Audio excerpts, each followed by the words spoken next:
Well, friends, we're at the farm here now. It's actually there's some easy stuff and it's big timber, but there's also some bad stuff. Root rot. See that big conch here? And everything on this bottom. See? This bottom side is kind of leaning towards. Yeah, it's all right on the barn. They had one snap in half from root rot over there. See it? All shaggy daggy. They got lucky. I don't even think it hit nothing. There's the top of it right there. But this is what amped them to get on this. So there's this guy, which has got like, and to be honest, son, that tree could be climbed and the limbs knocked off it. It's skinny, and I think we will do that. Okay. We'll knock them limbs right off that. We'll make a climb there. We could even just We're gonna be here 2 days, I think. Yeah. So we can start with these big pieces here, and we'll get what we can today. That's right. Without climbing. You think? Well, I don't like, once you remove the front, I don't want to leave a couple standing that are in, pull the front face off. Who knows with the wind, eh? But they do have a good buffer here. Yeah. This back 40. So, but let's get a start. We're gonna start up top here. This is and I guarantee, well, I guess I can't guarantee it, but I think we're gonna run into freaking steel, friends. These are big trees. Big farm trees. Farm second growth, I call it. Who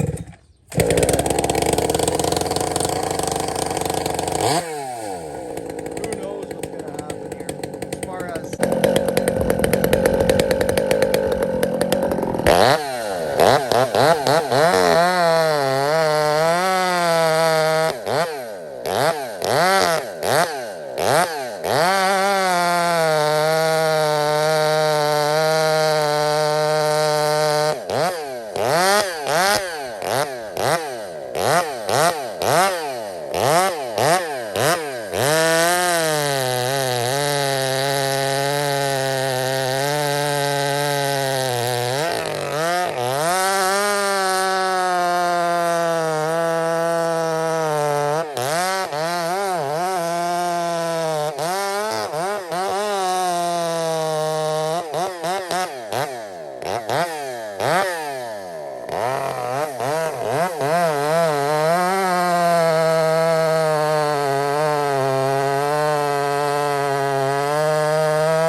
So friends, I started my undercut from the other side of the tree. So watch what I do here. All I'm doing is scribing a line. I'm not starting my back cut.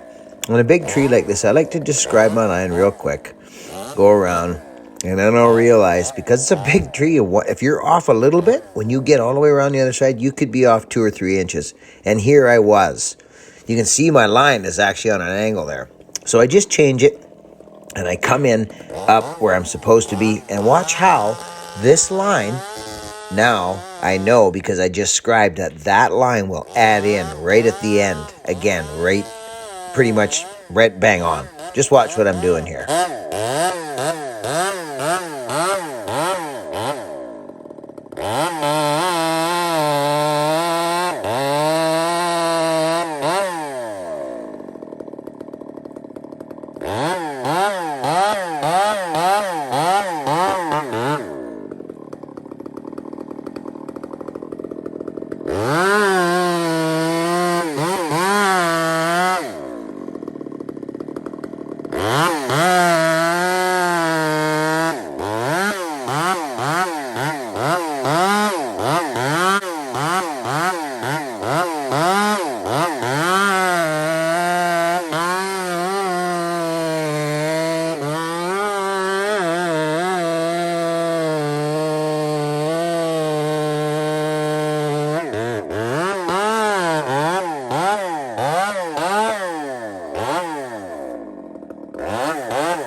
Good morning, friends. It's quite early, actually. It's about 3 in the morning.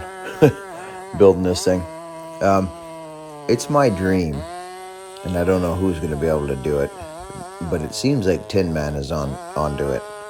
I want to run old saws. You all know that. I'm hoping that Tin Man can scratch me out an 850 Mac that'll keep up with these 372s. Friends, watch where I'm standing, and watch when I leave and what happens right at that same spot. Watch.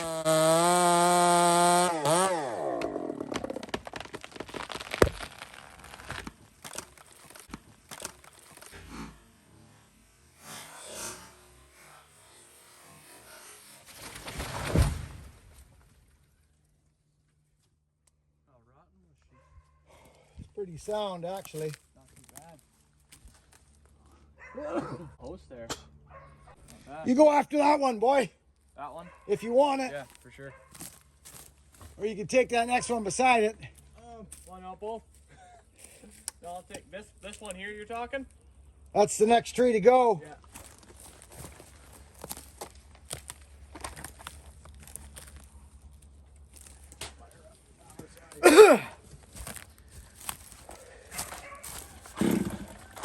That old 72, that hot rod 72 is a good cutter. Get a little closer right there.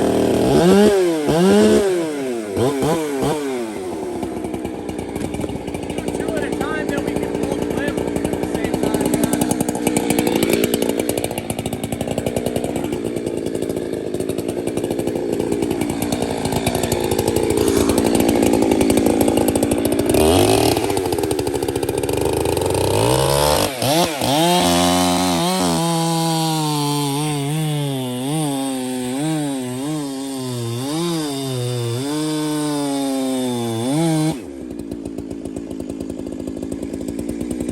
No comment on that. That's the best stuff and smelling stuff in the world.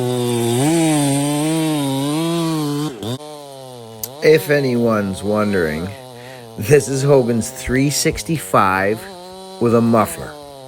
That's it. Just a muffler. 32-inch hand file. Full house.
He's a woodman.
could take another little buck off it, but I'm not going to. Yeah.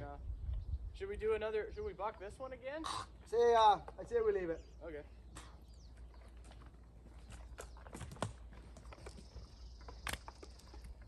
I guess these smaller ones next, eh? Yeah, I wouldn't mind bumping that log. Yeah, that'd be nice.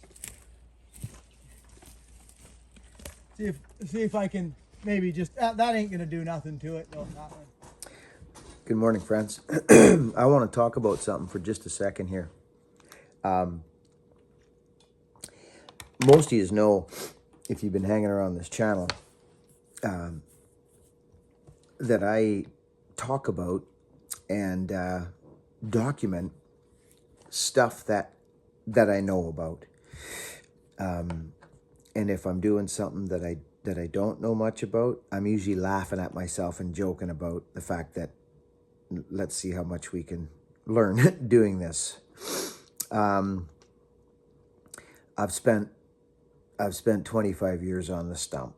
Okay, I'm just here to say, because I know there's a lot of guys that, and I'm still guilty for it. I'm still guilty for it. I do it. I'm no saint when it comes to leaving the stump, and I'll be the first one to say it. And I'm not proud of it. It's a bad habit.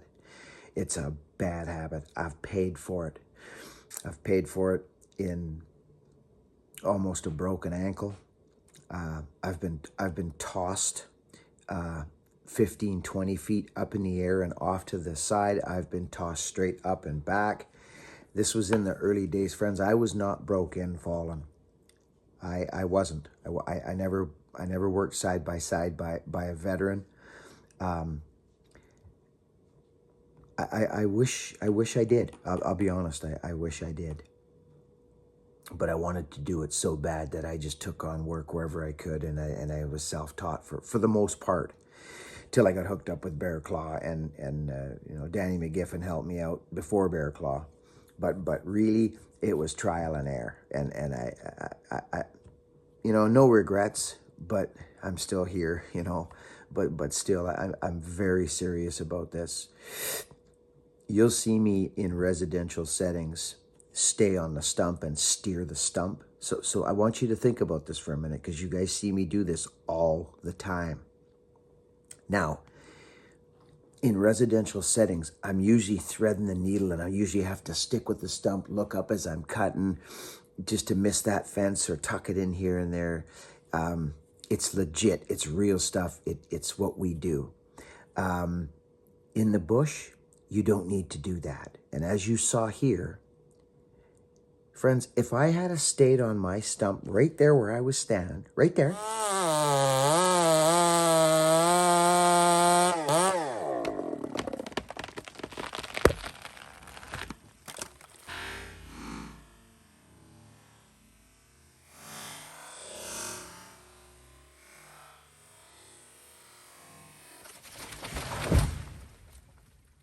that limb was a dead limb. It broke off when it left the crown, okay? That's why I'm so imperative, and I say to guys all the time, stop looking at your kerf, move to a different program, which would be tilting your head up and looking into the crown, because that's when stuff starts to move instantly. I'm talking about when you're in crowns. A single tree with no foliage, no limb tied, nothing, it's still a good habit to hit the freaking road. And again, listen, I'm no saint on this, but as you just saw, you guys don't see me do too much more production falling anymore. You just don't. You're usually seeing me doing a few trees in a residential setting. But listen to me, guys that are cutting, don't stand and watch your work. If you want your life to change drastically, this is serious business. I'm being very serious right now. If you want to be Mr. Cool and stand on the stump and watch your work and pat yourself on the back as the tree goes over, Mr. Lumberjack, you're going to pay for it. You're going to pay for it, and it's going to hurt you bad. It's going to hurt your pride more than anything. Hopefully you won't get that badly injured, and you will learn from your mistakes. Friends, I've got tagged by standing on the stump. I've been tagged. And I've also been lucky and looked up at the last minute and seen limbs coming down and literally turned, run, and dove. Literally dove, like dove into a dive roll, ninja roll ordeal. I had these bad habits in the beginning. And once my boy started coming in with me and working in with me, it was imperative for me to hammer this into him. You know what McGiffin used to say to me? Danny McGiffin, you know what he used to say to me? You're gonna get one. That's what he used to say, and his little cockeyed, little twisted face. I love Danny McGiffin. He said to me, you're gonna get one. He would say, you look up, you're gonna get one. You know? So, friends, that limb right there that you just saw, it didn't come down like this, friends. It came down like a spear. If it had got me here, it would have went right into me. It would have broke my collarbone. It would have went straight into me. Who knows what it could have done? It could have pierced my hard hat for that matter. Friends, this is serious business. And I know there's lots of you out there that are cutting and stuff. Do not stand around the stump and look at your work, especially when you're ripping trees out of crowns like we're doing on this job. Hogan's better at this than I am because I've been drilling him. He bolts. He's good. Sometimes he stands around in different scenarios, and we always assess one another later, and we look at our work and we go, hey, look, we both stood there, and you know what I mean? So if you're working with a guy and he's cutting, keep an eye out for him. If you got to reach in there and grab his freaking scruff of his neck and reef him out of there, then do so. Because this is serious. This stuff doesn't get documented too often. Friends, please, I wouldn't be doing this if I didn't mean it. Don't stand around the stump. You see me do it in certain occasions. I'm not proud of it. I'm not proud of it at all. So you'll see here, I bolt. You'll see it on this whole job. We're bolting from these stumps. It's because they're intertwined with other crowns. Don't think for a minute there's not a dead top up there. We call them concealed tops. They're broke off from the wind and they're laying in there horizontally. And soon as that crown leaves, it comes straight down. Guys get nailed daily in the industry doing this stuff. Limbs, busted arms, smashed up. So please, don't stand around your stump. You see me doing it. Don't be your own man. Don't you know, I do so many different jobs. I do so many different jobs. Production falling, I'm bolting, right? But Resi, you'll see me steering and hanging around the stump, but you look at my head. You look at my head. It'll be straight up. Knock this stuff off of these cool little tricks you think that are cool. Do you get where I'm coming with this thing?